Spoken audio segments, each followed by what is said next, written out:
Memberships is not just about getting admitted into a professional group. Actually, what matters is how you got in and how was the process. You want to make sure that there was a selective process that you went through, and we can claim that this is a show of your extraordinary ability. So, how are the details of this? Yeah, so memberships is interesting criteria, and usually we have to show that it's based on your excellence in the field, your expertise in the field. Most recently, USCIS is pushing back on a lot of these memberships because a lot of them require you have to be certain age, you have to have certain degree, and that shouldn't be part of basically the selection criteria. So generally speaking, you have to show the selection criteria of that organization.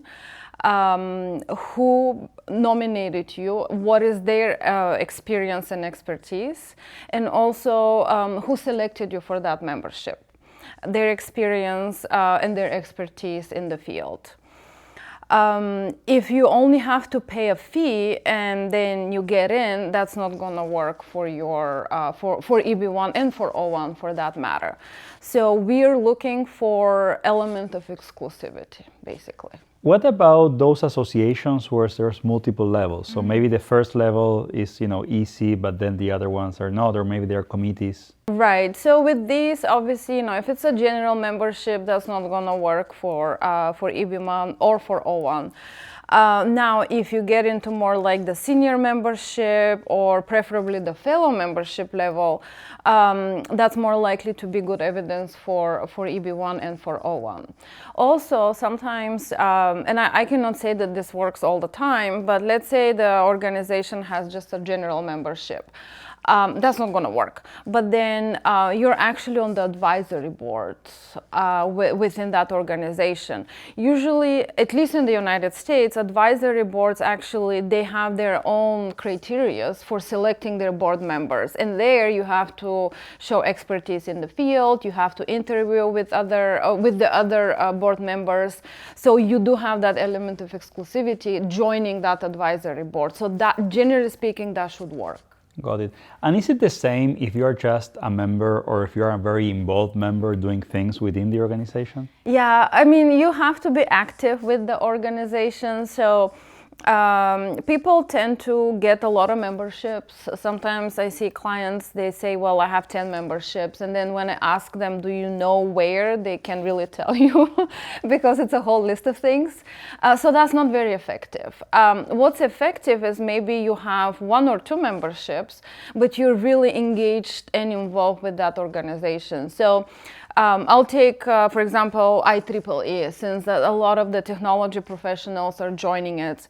If you sit on their committees, if you write papers for them, if you write their courses, or you edit their standards, or you volunteer in your local chapter, all of these things are important, and most likely you will get the membership criteria with that.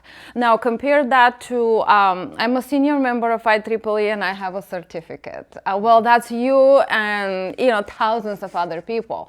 So in that case, USCIS will not approve that criteria. Got it.